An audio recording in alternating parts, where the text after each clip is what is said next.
Gostaríamos de abrir contas bancárias, por favor.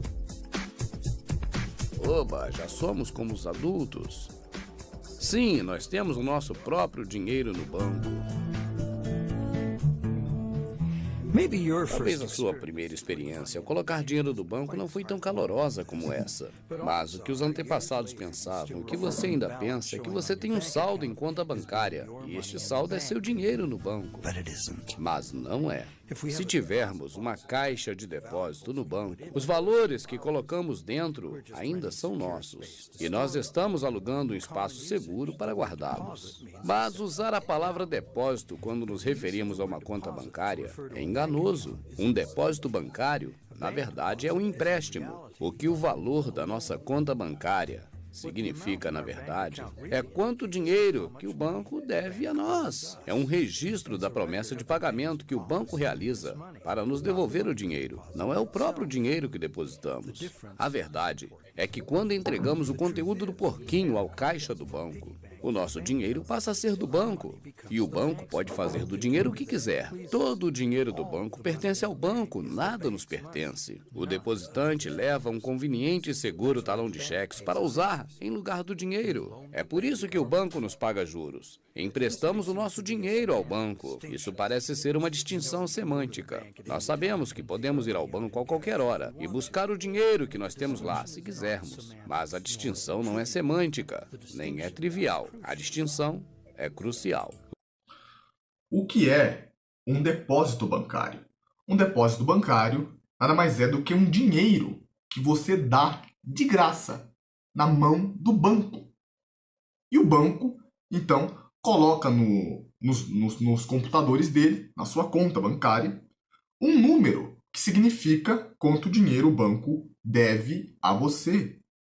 O seu dinheiro, o banco já pegou e já usou para o que ele quis. Porque você deu o seu dinheiro de graça na mão do banco. Todo salário seu que cai na sua conta bancária, o banco pega e faz o que quiser com ele.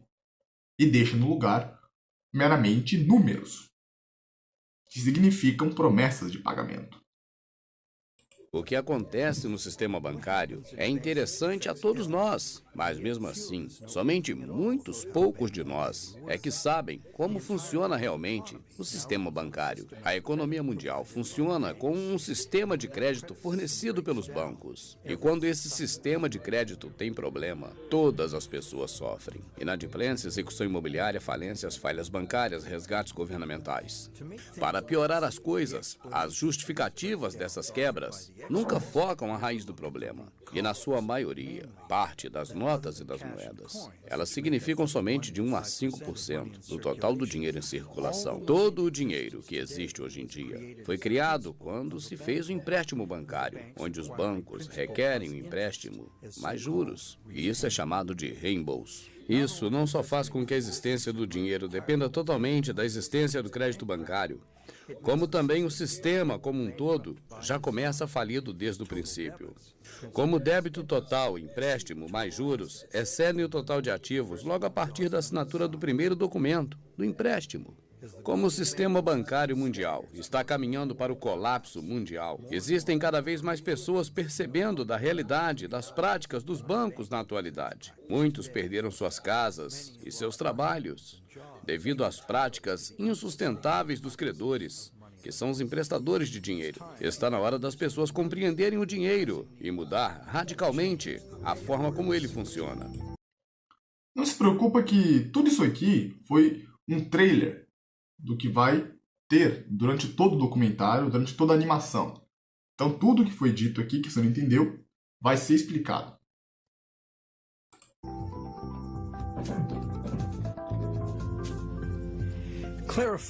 Primeiro, é preciso clarificar o que significam os termos bancários.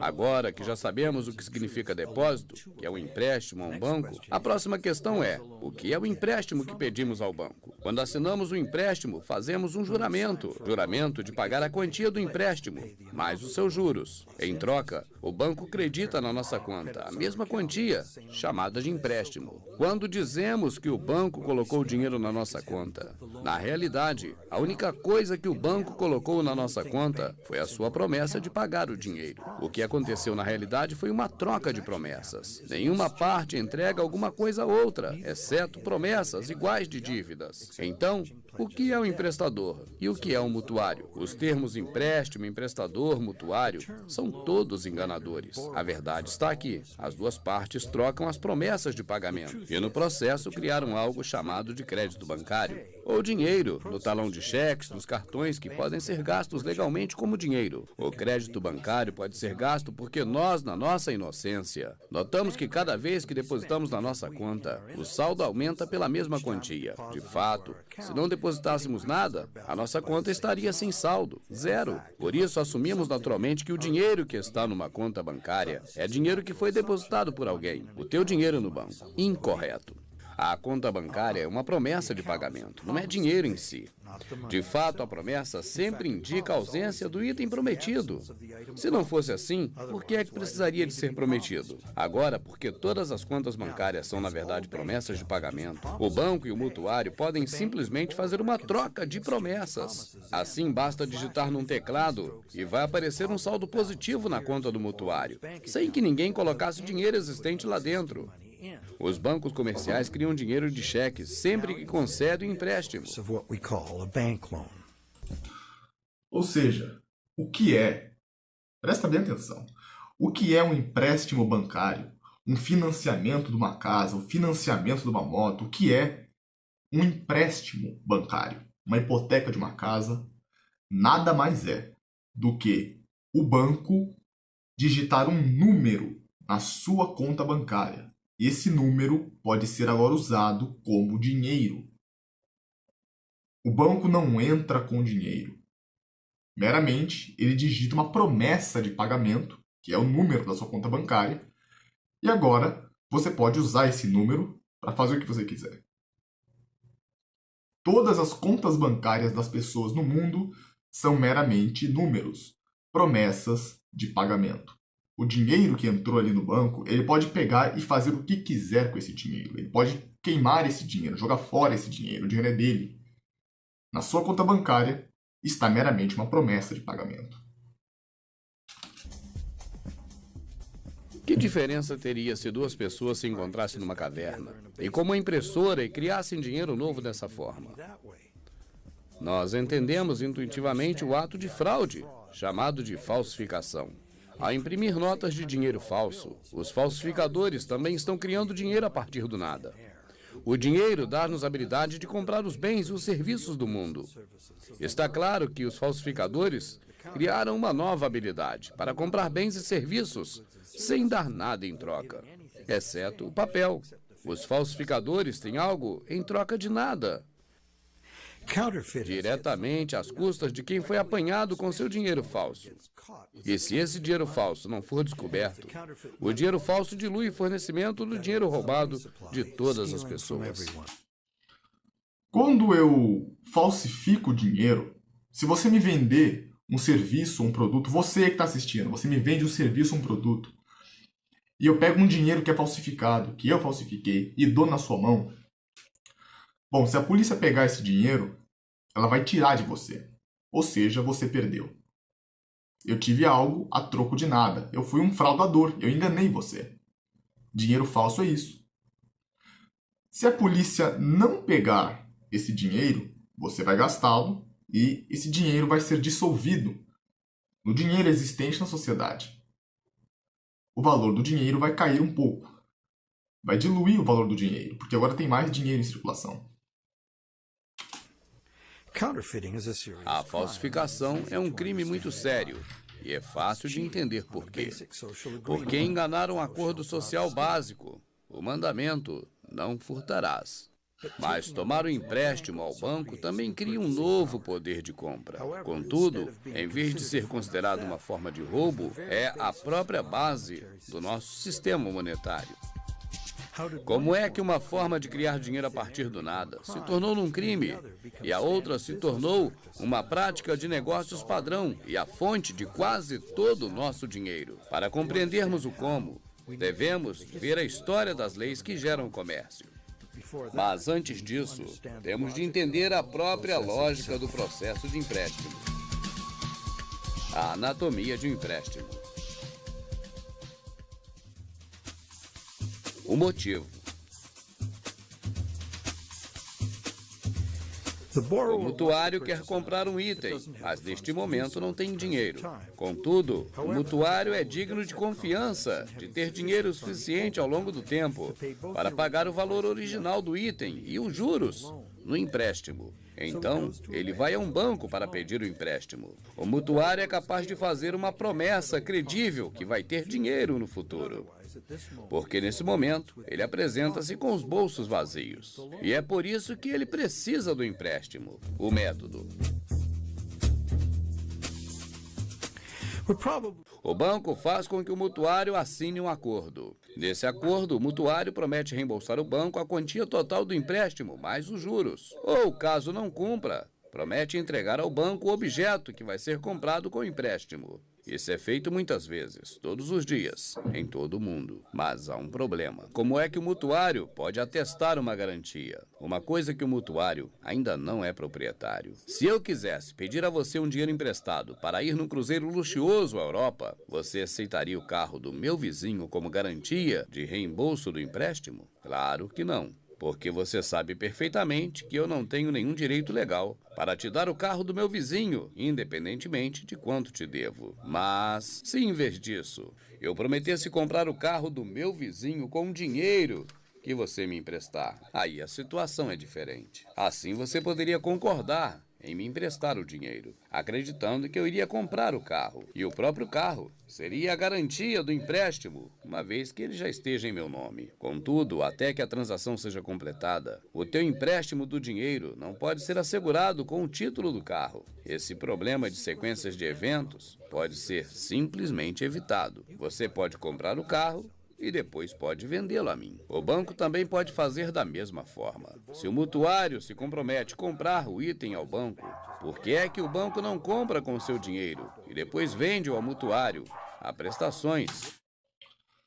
Vamos lá. Vamos supor que eu quero comprar um carro. Eu quero ir numa concessionária agora e quero comprar um carro do ano. Só que eu não tenho dinheiro. Então eu vou em você. Você é um parente meu e você tem dinheiro. Então eu vou em você e falo o seguinte: olha, eu estou trabalhando, vou ter uma promoção, então daqui a uns meses eu vou conseguir 10 mil reais. Só que eu preciso do carro agora para poder trabalhar. Você me empresta 10 mil reais? Me empresta 10 mil reais e eu vou comprar o carro. Se eu não pagar você o valor que você me emprestou, você pega o carro que está no meu nome, já que eu já comprei com o dinheiro do empréstimo que você me fez. Só que tem um problema. Até eu ter mesmo comprado o carro não pode ser assegurado como uma garantia sua. Vamos supor que você me empresta o dinheiro, os 10 mil reais, e eu não compro o carro. E gasto o dinheiro com alguma outra coisa. Agora, eu não pago o empréstimo que você me fez e você vai tomar o que de mim, sendo que o carro não é meu? Você corre risco.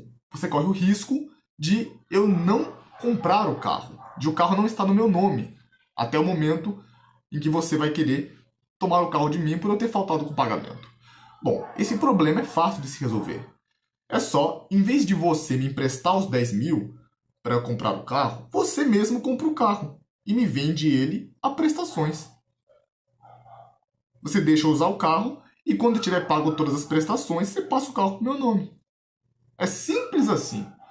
Agora, o banco ele pode fazer a mesma coisa, porque o banco não faz a mesma coisa? Porque em vez de o banco liberar um crédito, uma promessa de pagamento, em vez do banco liberar um empréstimo para você comprar uma casa, uma moto ou o que seja, fazer um financiamento de alguma coisa, por que o próprio banco não compra a casa, o apartamento, a moto ou objeto de financiamento e depois vende a você a prazo, com juros? Por que o banco não faz isso? Sendo que é mais seguro para ele mesmo. É por esse motivo aqui. Ó. E com juros. Bem, a resposta a essa pergunta é muito simples. É porque o banco, tal como o mutuário, veio para a transação com os bolsos vazios. O banco cumpriu sua parte na chamada transação do empréstimo, através da criação de uma conta bancária mutuário. A verdade é que o chamado mutuário financiou sua própria conta bancária, fazendo uma promessa fraudulenta com um carro que não tem ainda como garantia. No banco, o chamado credor não investiu dinheiro existente nenhum. E se tudo correr bem, nunca colocará dinheiro. Como que o mutuário? O mutuário é aquele que está pedindo empréstimo, fazendo financiamento. Como que o mutuário financiou sua própria conta bancária?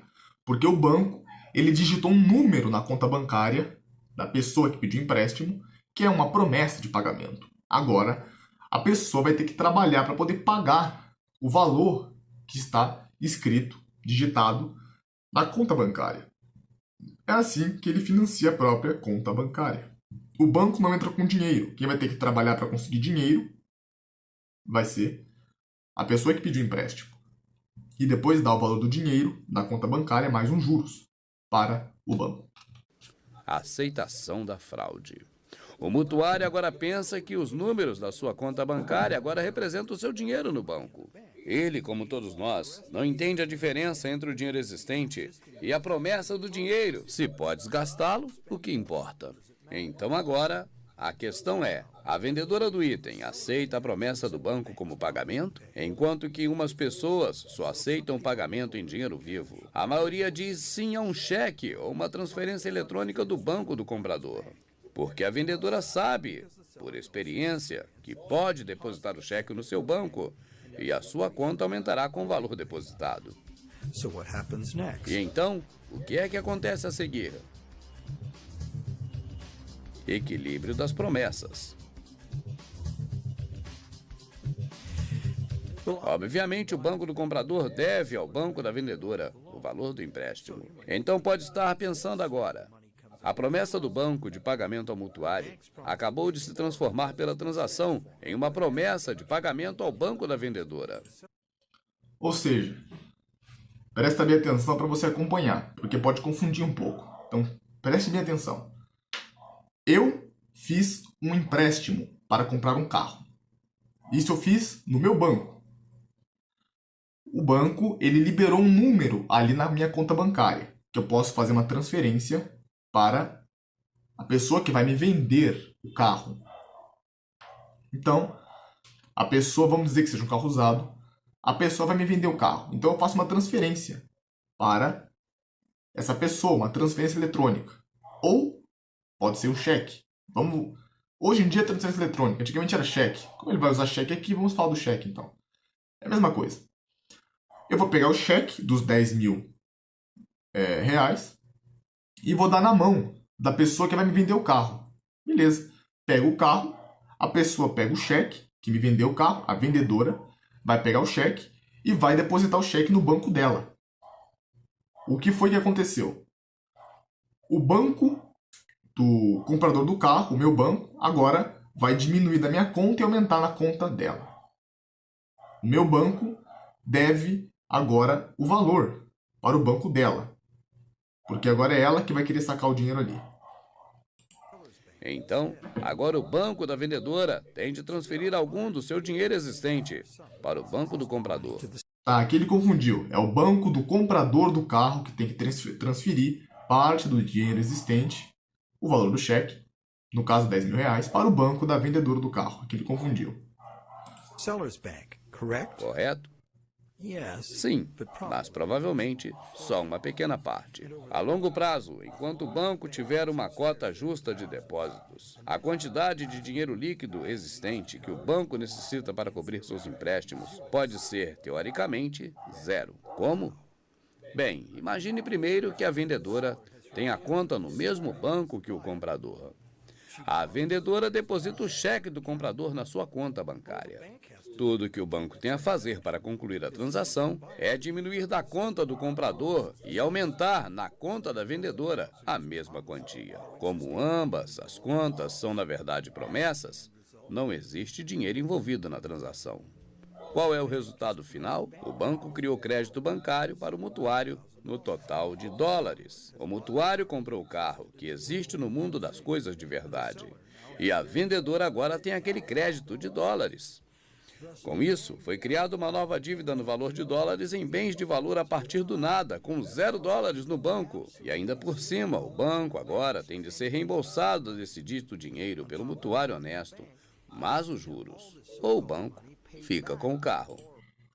Ou seja, o banco, a partir desses números que ele digitou na tela da conta bancária da pessoa que comprou o carro, ele criou um dinheiro.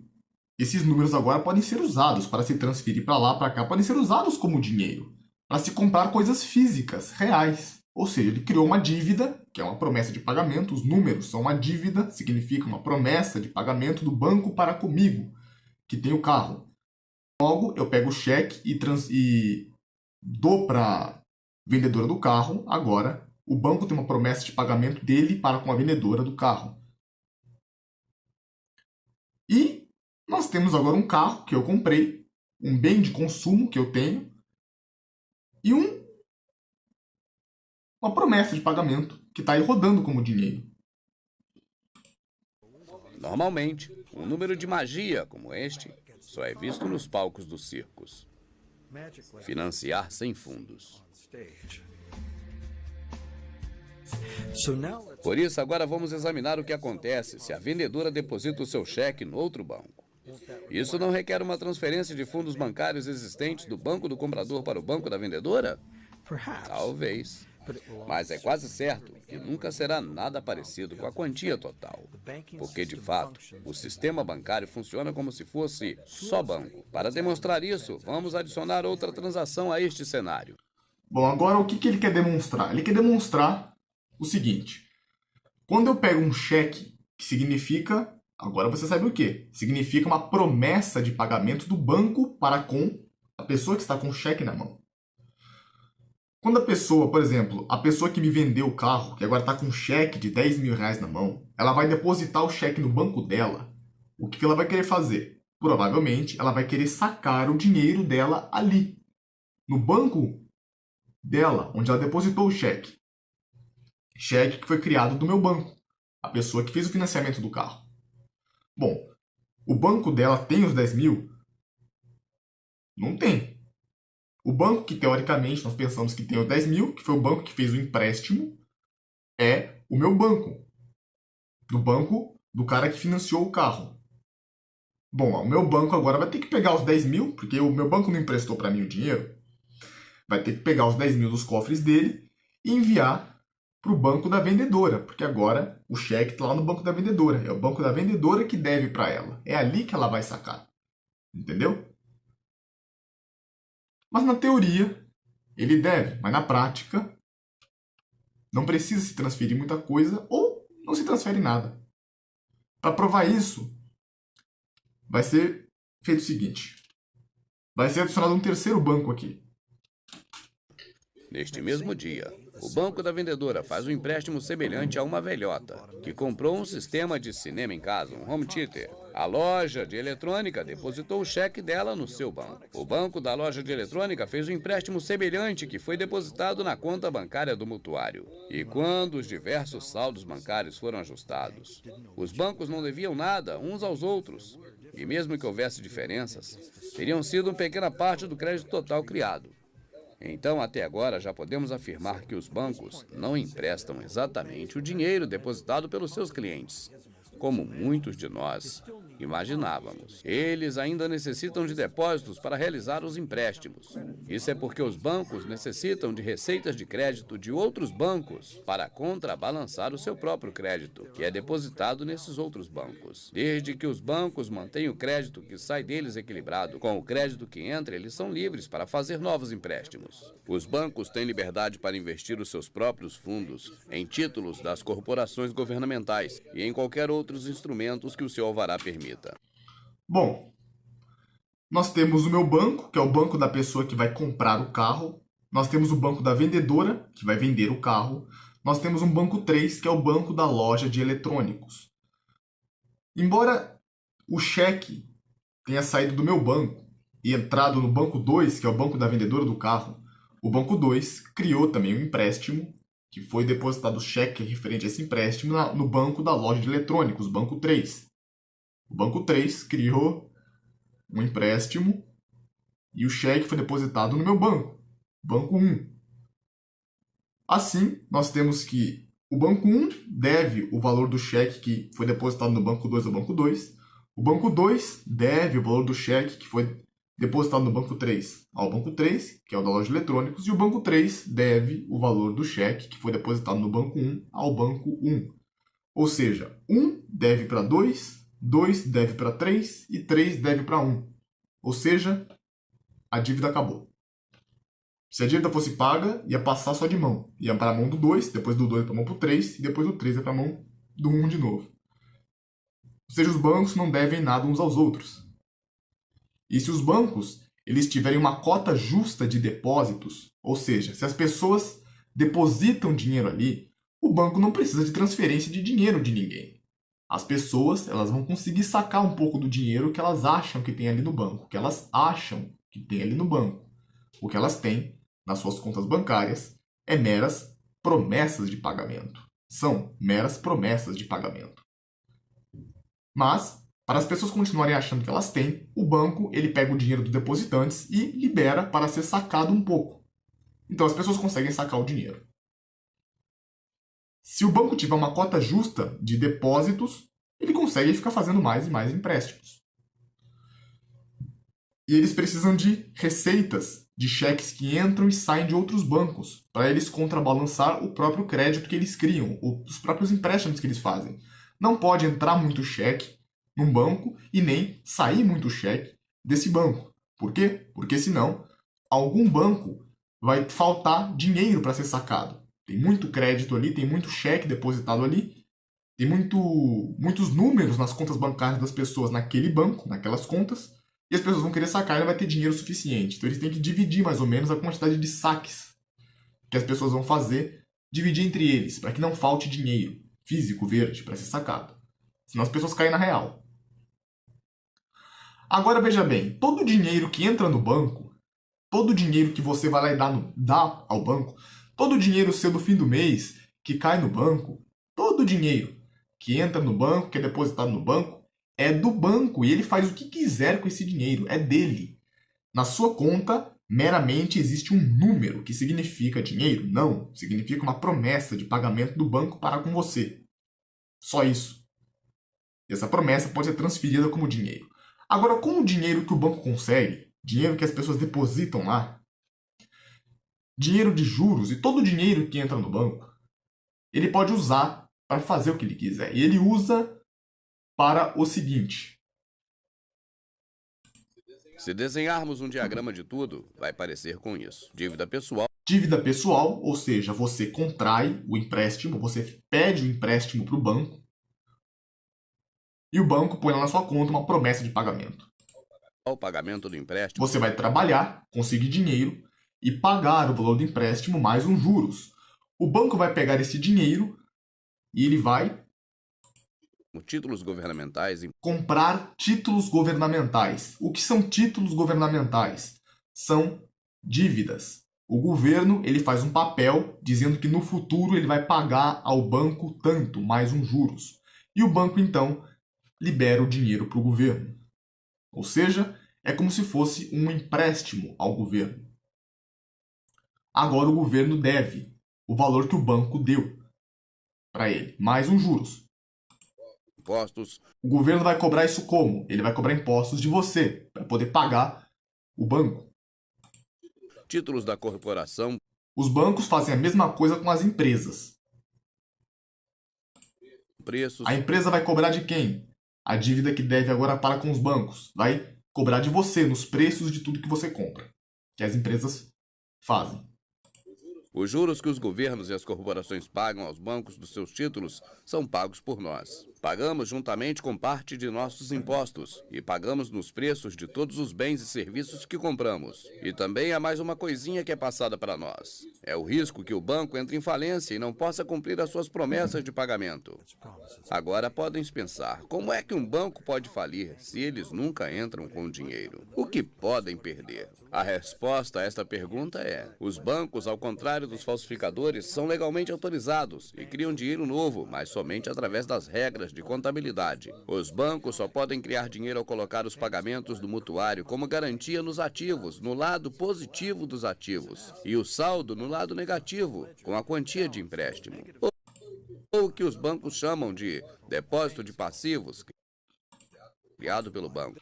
Bom, os ativos do banco, o que significa ativos bancários? Ativos bancários é todo aquele dinheiro que precisa entrar no banco, ou seja, todo o dinheiro que as pessoas, o governo, as empresas ou qualquer um deve ao banco.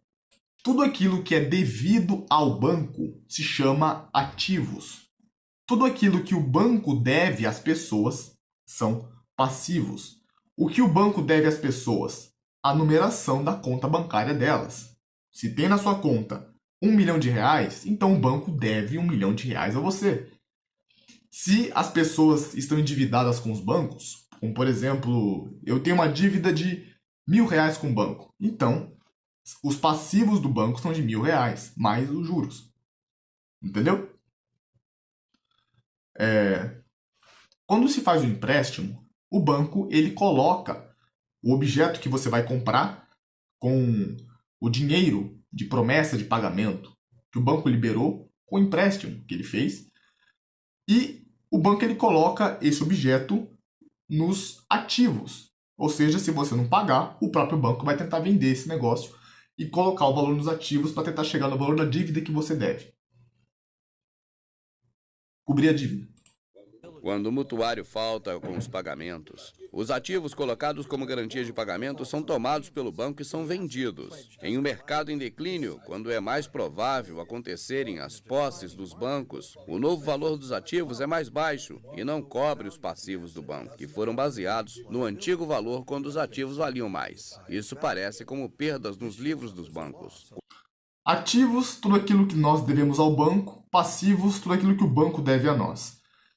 Se as pessoas não pagarem suas dívidas, o banco não vai ter dinheiro para honrar com as próprias dívidas dele. Lembra, se o banco não entra com dinheiro, ele não tem dinheiro. Ele depende que as pessoas paguem todas as suas dívidas para que então ele pegue o dinheiro e use para pagar o número que está escrito nas contas bancárias das pessoas quando elas quiserem sacar. Só que tem um problema. Se as pessoas não cumprem com seus pagamentos e o valor dos ativos cai, porque ninguém está querendo comprar e gastar dinheiro com isso, o banco não vai conseguir vender pelo preço inicial.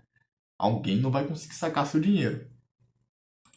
Quando há um elevado número de execuções bancárias, como no mercado imobiliário em colapso, a maioria das garantias bancárias dos bancos simplesmente evapora-se à medida que o preço das casas baixa, expondo os bancos a elevadas perdas de capital.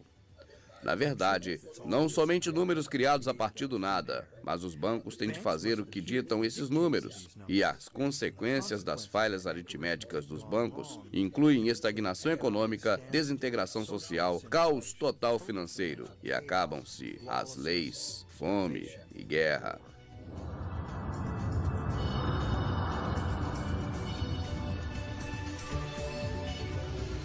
E assim, para compreender a anatomia de um empréstimo, vamos assumir que o sistema ainda funciona e os empréstimos que vimos antes vão ser pagos.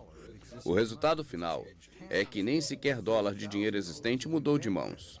Mas dólares em crédito bancário foram criados e gastos no fornecimento de dinheiro. E cada um dos bancos ainda vai receber juros dos dólares. A criação desses novos dólares é um ato fraudulento como a falsificação? A diferença óbvia é que o sistema bancário é legal. É regulado pelo governo e disciplinado pelos tribunais, seguindo os regulamentos da contabilidade. Outra diferença é que não há uma vítima visível, como a pessoa que é apanhada com as notas falsas. Os bancos argumentam que ambos, o comprador e o vendedor, conseguiram aquilo que eles queriam e acordaram. Então, onde é que está a fraude? E se houvesse uma fraude, quem é que saiu perdendo? Para determinar isso, vamos fazer uma lista de quem conseguiu o quê do negócio. O mutuário obteve o item que queria nas condições que acordou livremente.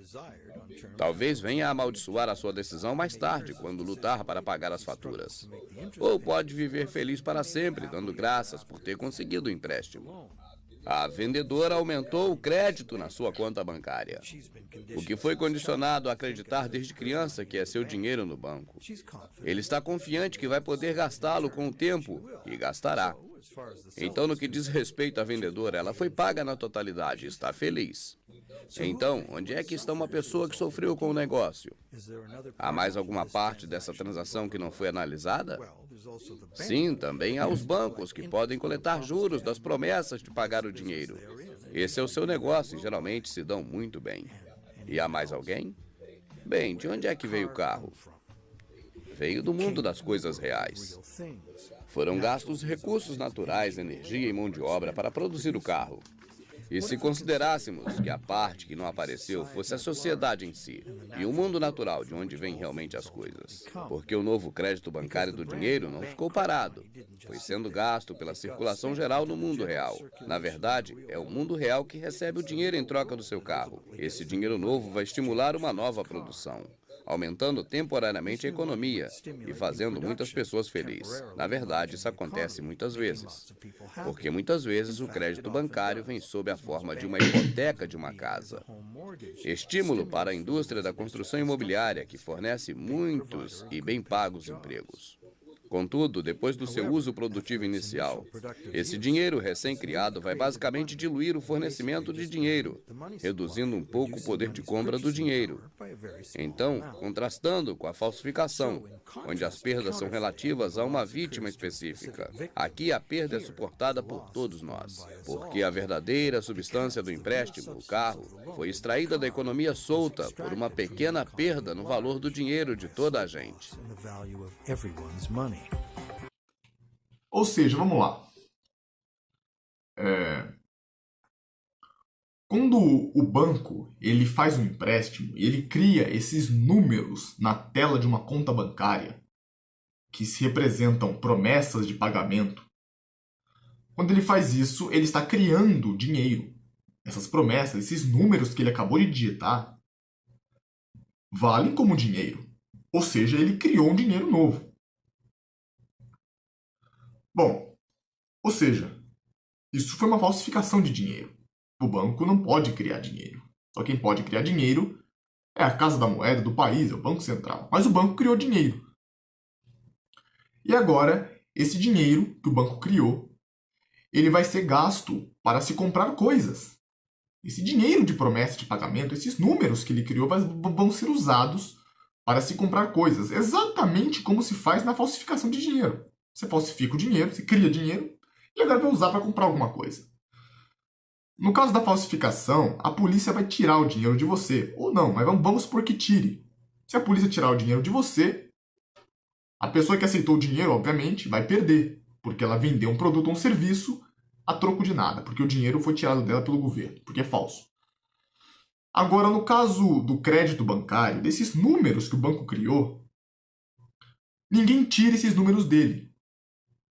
E nem de circulação. Ninguém tira esses números das contas bancárias em circulação. A polícia não faz isso. Então, esses números vão continuar rolando as contas bancárias de todo mundo que vai recebendo esse dinheiro, porque o dinheiro não fica parado. E uma hora vai diminuir o poder de compra das pessoas, porque agora esse monte de dinheiro que o banco criou vai entrar em circulação. E agora vai ter uma oferta maior por dinheiro. Portanto, o dinheiro vai passar a valer menos. Tem muito dinheiro em circulação porque foi criado um monte. Foi criado esse dinheiro na forma de promessa de pagamento, de números na tela do computador. E agora, o dinheiro de todo mundo vai passar a valer menos. Ou seja, a substância desse número que o banco criou é o que dá valor para isso aí, é extraído da economia solta, por uma parte do valor do dinheiro de todo mundo. É isso que foi dito aqui. Para continuar nossa comparação entre o crédito bancário e a falsificação, o dinheiro falso eventualmente é detectado e removido de circulação, causando uma perda direta a quem o aceitou. É claro, não há garantia de quanto é que é detectado, nem tampouco está agendada a sua remoção da circulação. O crédito bancário também é removido da circulação ao longo do tempo, porque como o crédito bancário vai sendo reembolsado, o valor do empréstimo de todos os pagamentos é extinto. Agora lembra-te, quase todo o dinheiro em existência hoje em dia é crédito bancário. Essa parte aqui eu levei um bom tempo para entender. Na verdade, eu levei bastante tempo mesmo para entender. Então eu espero explicar da maneira mais simples possível para que você entenda logo agora. E não fique meses que nem eu para entender isso aqui. Vamos lá. Esse valor de crédito bancário, ele some de circulação conforme a dívida vai sendo paga. Veja bem, você deve ao banco, você fez o financiamento. Bom, você deve ao banco, sei lá, R$1.000. Você vai pegar um dinheiro e você vai usar para pagar o banco. Só que esse dinheiro que você vai pegar é um dinheiro de cheque. Então, alguma outra pessoa vai pagar o seu salário no fim do mês, ou vai pagar um serviço que você fez, vai pagar em cheque. Você pega esse cheque e usa para pagar a sua dívida no banco. Tá entendendo? Esse cheque, ele é uma promessa de pagamento. Ele é uns números na conta bancária de alguém. Quando você depositar no seu banco. Bom, vamos falar de transferência bancária, já que não tem cheque hoje. Você recebe uma transferência bancária de uma pessoa que está pagando você pelo seu trabalho. Agora, você vai pagar a sua dívida com esses números. Então, você vai no banco, você deve R$1.000, pega os R$1.000 que você conseguiu ali e faz uma transferência. E você paga a sua dívida para com o banco. Concorda comigo que esse número 1.000, ele sumiu de circulação? Ele não foi para lugar nenhum. Ele não foi para a conta bancária de outra pessoa. Ele simplesmente sumiu de circulação. Tá entendendo? Se você pegar e pagar a sua dívida com uma promessa de pagamento, alguém te pagou com uma promessa de pagamento. Veja bem, hoje em dia, mais de 95% do dinheiro existente é crédito bancário, é meramente números. Esses números eles podem ser transferidos para lá e para cá e comprar coisas com ele, comprar e vender e receber também. Então, se você pegar o valor que você recebeu pelo seu trabalho, pelo que você vendeu, pelo que seja, e você pagar a sua dívida bancária com esse valor ele vai desaparecer. Ele não vai estar disponível mais para ninguém obter ele. Ele não vai para a conta bancária de ninguém, ele simplesmente desaparece. O banco fez promessas de pagamento para todo mundo, números na tela do computador. As pessoas foram transferindo esses números para poder comprar coisas e vender coisas, comprar coisas e vender coisas, até a hora em que esses números chegaram em você. Você trabalhou e você recebeu esses números. E agora você vai pegar e vai pagar sua dívida com esses mesmos números.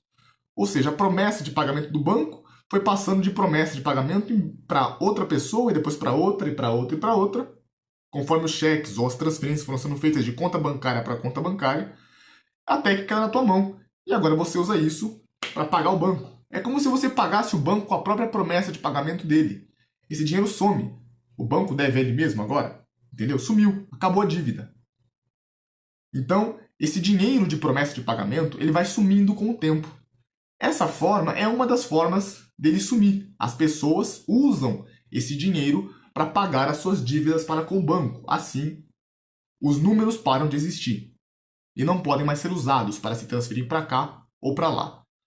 Outra forma é as pessoas sacarem o seu dinheiro. Veja bem, se você tem R$1.000 na sua conta bancária, você pode pegar esses R$1.000 e você pode usar para transferir para cá, pode transferir para lá, pode comprar alguma coisa no Mercado Livre, na Amazon, ou pode comprar alguma coisa do seu vizinho. E esses números vão para a conta bancária da Amazon, do Mercado Livre ou do seu vizinho. Eles não desaparecem. Agora, se você simplesmente sacar o seu dinheiro no banco, os números desaparecem. O banco está pagando a dívida dele com você. Esse dinheiro de crédito, de dívida, de promessa de pagamento, também some desse jeito. Então, esse dinheiro some quando as pessoas pagam as dívidas delas para com o banco, e também some quando as pessoas sacam seu dinheiro, ou seja, quando o banco paga as dívidas dele para com as pessoas que têm contas ali. O dinheiro de promessa de pagamento some quando ele vai desaparecendo com o tempo, conforme a dívida vai sendo reembolsada, paga. Por isso, quase todos os dólares que passam nas nossas contas bancárias têm um prazo. Um dia vai ser pago a quantia do empréstimo. Uma vez paga, ele deixa de existir. Além dos empréstimos, existem também os pagamentos dos juros, Olha que aqui, é ó. o que vão se tomar em rendimento para os bancos. Uma vez paga, ele deixa de existir. Além dos empréstimos, existem também os pagamentos dos juros. Esquece os juros por enquanto, depois a gente fala de juros. Depois vai ser falado aqui de juros. Ó, veja bem, a pessoa pagou a dívida dela, ó, quanto dinheiro as pessoas devem para o banco vai diminuindo, e o banco vai usando esse dinheiro, no caso do dinheiro físico verde, vai usando para as pessoas sacarem, ó. Tá vendo? Então, ó, quanto dinheiro o banco deve, esse assets, é quanto dinheiro o banco deve para as pessoas, é os passivos. E esses liabilities são os ativos, quanto dinheiro... Ah, não, é o contrário, eles mudaram a cor. Tá, esses assets são os ativos, quanto dinheiro que devemos ao banco. Conforme você vai pagando a sua dívida, esse dinheiro vai diminuindo. Essa dívida vai diminuindo. E o banco vai usando para se pagar os clientes dele na hora que os clientes querem sacar o seu dinheiro. Então, os números vão sumindo.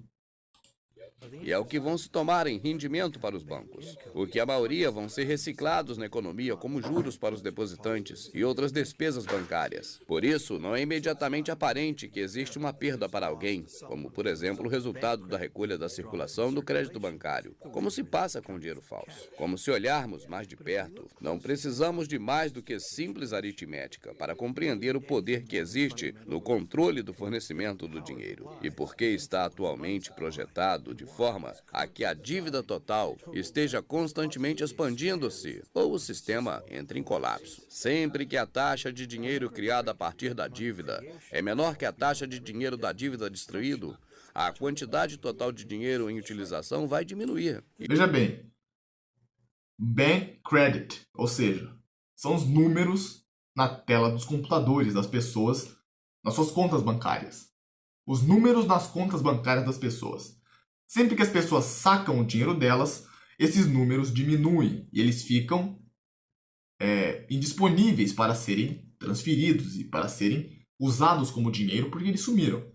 E quando as pessoas pagam suas dívidas para com o banco, com o dinheiro de cheque ou com o dinheiro de promessa de pagamento do próprio banco, esse dinheiro também some de circulação. Ou seja, o dinheiro verde, ele continua, mas o dinheiro de promessa de pagamento, de números, ele vai diminuindo, diminuindo. Quando esse dinheiro diminui, o dinheiro vai ficar escasso e as pessoas não vão conseguir obter ele para poder pagar suas dívidas e pagar suas despesas fixas ou o que seja. O dinheiro vai valer muito, porque está escasso. O nome disso é deflação. Isso se chama deflação, porque o fornecimento de dinheiro está diminuindo, como um balão que se esvazia. O resultado é menos dinheiro relativamente aos bens e serviços disponíveis. Com menos dinheiro disponível para pagar, os preços dos bens e serviços diminuem. Tem muitos bens e serviços e pouco dinheiro para se comprar essas coisas. Ou seja, o preço de tudo vai diminuir com o objetivo de vender essas coisas. Em princípio, isso até parece ser uma boa situação. E poderia ser. Isso se o dinheiro não fosse criado com dívidas, mais os juros. Para qualquer pessoa que não tem dívidas, a deflação seria como um dividendo geral no dinheiro, pago em bens e serviços da nossa escolha. Seria como se o dinheiro fosse ações da companhia individual de cada pessoa no seu país. As pessoas não teriam de exigir aumentos dos salários. Se a nação fosse mais produtiva como um todo e por isso merecesse um aumento, toda a gente beneficiaria automaticamente porque podiam comprar mais com seu dinheiro. Porém, bom, o dinheiro passar a valer mais é até uma coisa boa, se esse dinheiro estivesse na sua mão. Mas o dinheiro não está na sua mão. O dinheiro está na mão de alguns.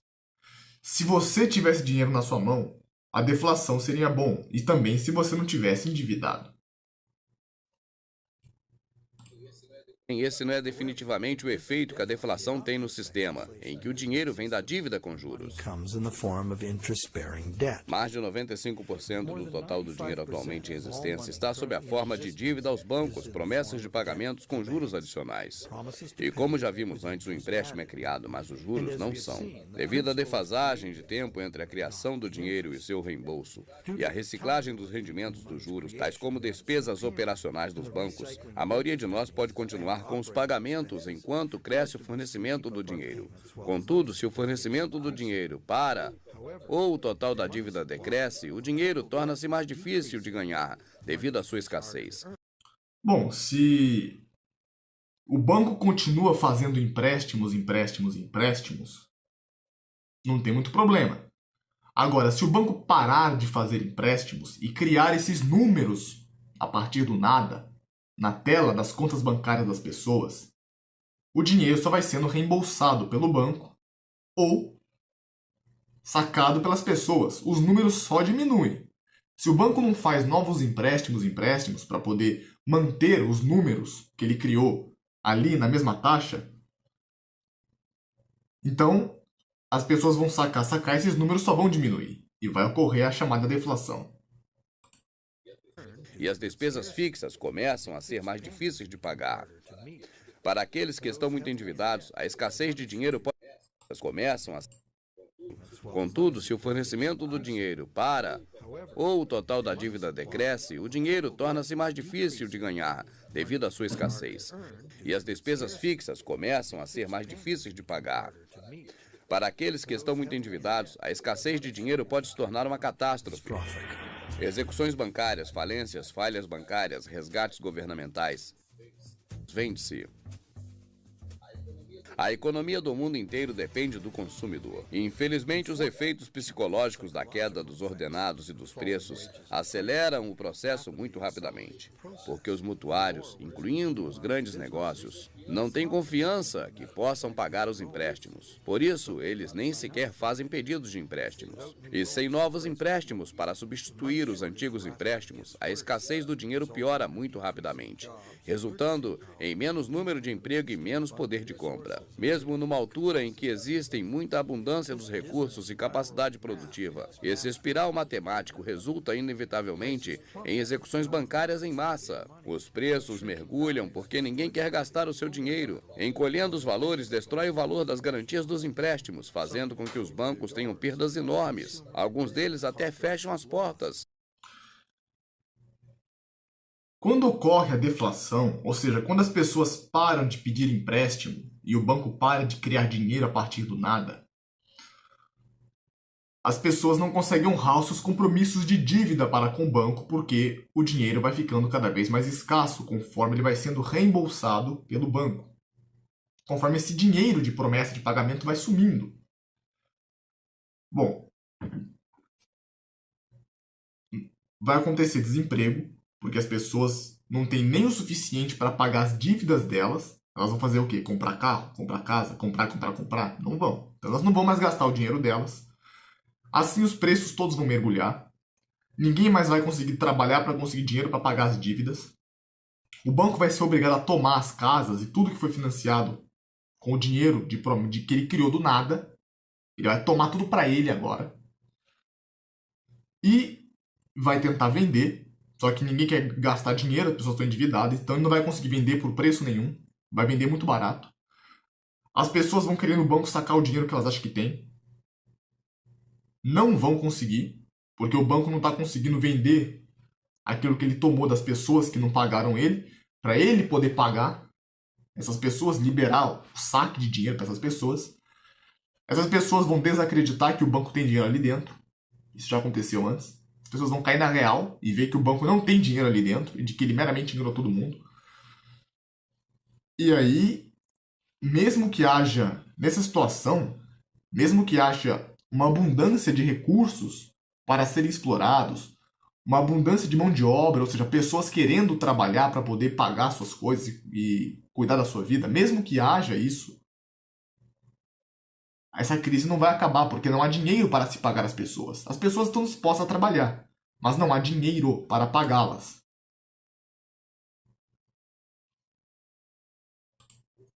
Os consumidores e as empresas perdem a confiança. Depois segue-se o colapso econômico e social. E essa espiral desastrosa não se pode inverter a não ser que o governo crie novo dinheiro ele mesmo. Ou se endivide profundamente com os bancos privados para conseguir criar dinheiro novo o suficiente para reorganizar e rejuvenescer a economia. O exemplo mais conhecido disso é o crash da Bolsa de Valores. A queda psicológica do colapso de Bolsa de Valores resultou na diminuição dos pedidos de empréstimos. E por isso existe muito menos dinheiro novo.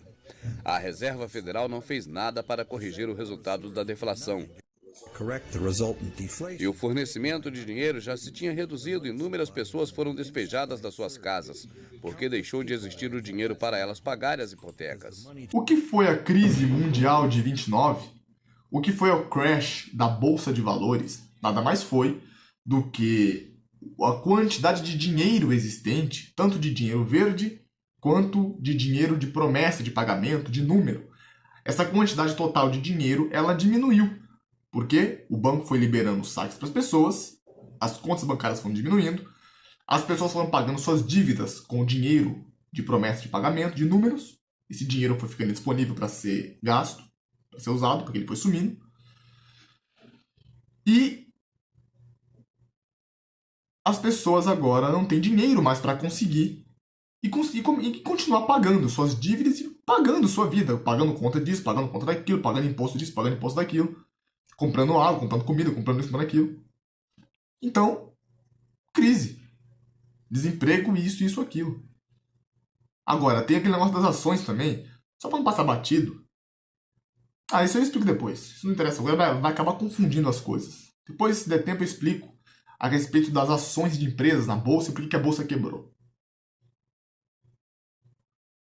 Vamos lá. A Reserva Federal sabia que isso estava acontecendo antes de começar a acontecer. Quer dizer, enquanto estava começando a acontecer, a Reserva Federal sabia e não fez nada, deixou o negócio rolar. To make their mortgage payments simply ceased to exist. Then, in 1930, E então Franklin Roosevelt tornou-se o presidente dos Estados Unidos. O novo acordo de Roosevelt era basicamente restaurar o fornecimento do dinheiro para restaurar a economia. Para compensar a escassez de dinheiro, Roosevelt pediu emprestado ao sistema bancário privado. As fábricas começaram a contratar de novo, mas somente quando chegou a guerra é que se aumentou o fornecimento do dinheiro para fazer o que fosse preciso para ganhar a guerra.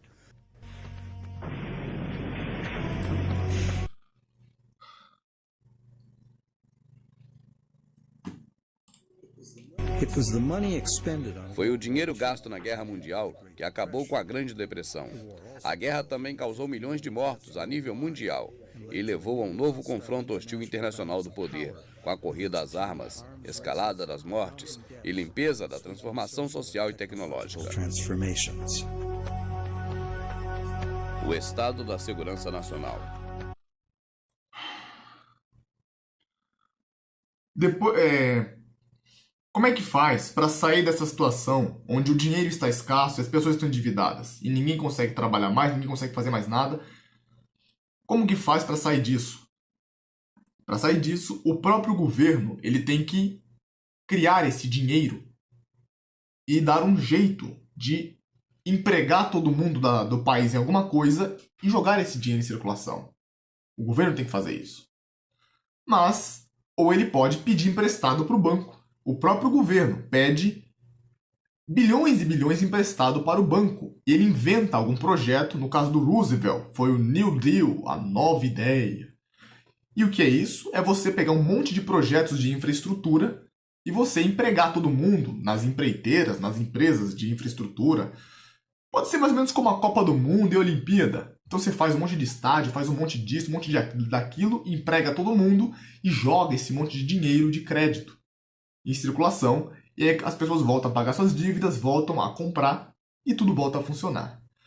Mas tem um problema. É preciso muito e muito e muito dinheiro para fazer isso. Porque está todo mundo do país devendo. Está todo mundo do país sem dinheiro para se obter e viver a vida. Então é preciso muito dinheiro, porque é o país inteiro que está com esse problema. E há muito dinheiro faltando em circulação. Então é preciso uma guerra, porque a guerra você vai gastar muito de tudo. E você vai empregar todo o país nas empresas da guerra, que vão fabricar comida enlatada, vão fabricar roupa, vão fabricar ferro, vão fabricar trens, vão fabricar aço, vão fabricar armas, tanques, treinamento, tudo. Tudo que se usa na guerra. E vai fazer um monte disso para poder ganhar a guerra.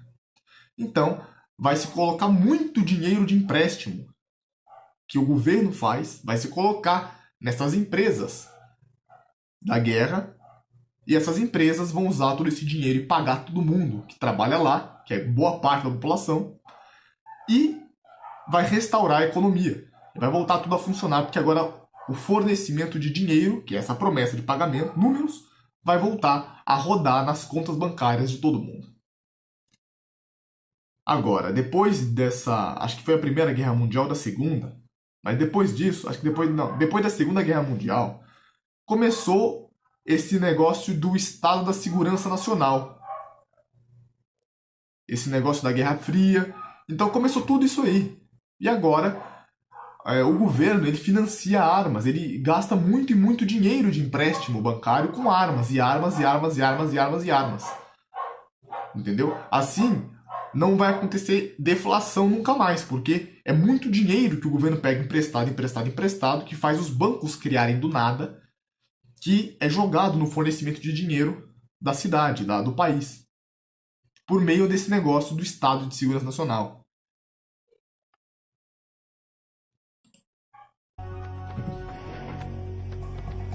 Projeto espacial, projeto a Guerra Fria foi isso. A Guerra Fria é uma guerra bancária, onde o banco vai criar muito dinheiro que não existe e vai emprestar para as nações, para todas as nações, para elas financiarem armas e jogarem todo esse dinheiro em circulação.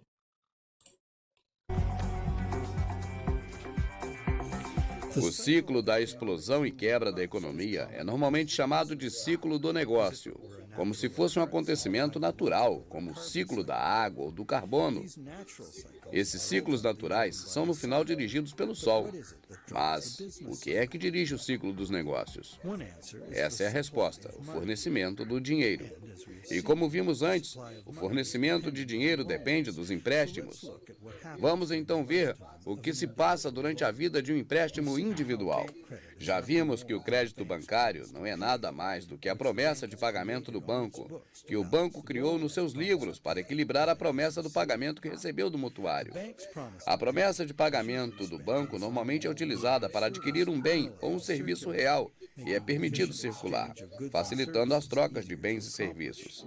Este meio de troca atualmente é feito por esse dinheiro de promessa de pagamento, que é muito utilizado por ser muito útil e flexível. Contudo, como não é criado dinheiro para o pagamento dos juros, cria-se automaticamente uma situação impossível. Ou seja, se os mutuários tivessem que pagar todos os juros ao mesmo tempo, eles tinham de lutar, porque não existe dinheiro suficiente para pagar o total de todas as dívidas existentes. A percentagem necessária para pagar os juros em dívida seriam fáceis de calcular. Porém, os juros vão sendo pagos ao longo do tempo, e não todos ao mesmo tempo. Se este rendimento de juros é reciclado na economia geral como gastos do banco, pode estar disponível para voltar a ser ganho repetidamente. Uma vez que entendemos isso, a questão de que os juros nunca vão ser pagos torna-se mais perplexa. Será que existe tal coisa como um sistema sustentável de empréstimos que não produza uma inevitável e matemática falha? Usura sustentável? Na Idade Média, a usura significava cobrar juros, ou outra forma de obter ganhos somente por ter dinheiro, e isso era considerável como pecado. Enquanto que a justificativa era moral, a razão era prática. Num fornecimento de dinheiro fixo como ouro, uma pessoa que estivesse sempre emprestando seu dinheiro a juros, em breve acabaria por ter todo o dinheiro existente. Esse problema foi o grande fator da ruína de Roma. As acumulações privadas de ouro forçou o governo a fazer cunhar moedas feitas de materiais básicos em vez de ouro. A moeda foi gasta e levou à falta de confiança e logo ao declínio. A lição foi bem aprendida nos anos seguintes. A Igreja Católica Romana declarou que receber juros de um empréstimo era um pecado e era punido com excomunhão. O que é levar à falta de confiança? É as pessoas caírem na real de que elas não têm dinheiro no banco. Então, elas vão parar de... Primeiro, elas vão querer sacar o dinheiro que elas acham que tem ali. E segundo, elas vão parar de aceitar esse dinheiro de número. No caso dos outros países, de moedas falsas ou o que seja. Em alguns países, a pena da prática da usura era a morte. Penalty for practicing usury was death. Is charging Cobrar juros é mesmo um pecado? Bem, hoje em dia parece muito razoável cobrar juros pelo uso do dinheiro. Mas existe um problema simples e inevitável fazendo isso. A não ser que os credores gastem todo o dinheiro que recebem com juros de tal forma que os mutuários possam recebê-lo de novo, vai faltar dinheiro aos mutuários, independentemente do seu trabalho árduo e de suas virtudes pessoais. Alguém vai sofrer. É um simples resultado de aritmética. Isso é fácil de entender, onde há um fornecimento fixo de dinheiro, como ouro. Desde que todas as moedas recebidas como rendimento dos juros sejam gastos de novo, para que os mutuários as possam ganhar, as mesmas moedas podem ser utilizadas para pagar os juros repetidamente. O credor pode lucrar ao comprar coisas reais com a sua moeda, mas a própria moeda tem de ser gasta e não emprestada ou removida de circulação. Deixando em parte as considerações morais, esse sistema seria sustentável. Contudo, se as moedas dos juros são reemprestadas e com juros, ou removidas da circulação, ou serem guardadas, vai existir uma real falta de moedas para pagar as dívidas. shortage of coins with which to pay off the aggregate Falta debt. de pagamento, efeitos colaterais.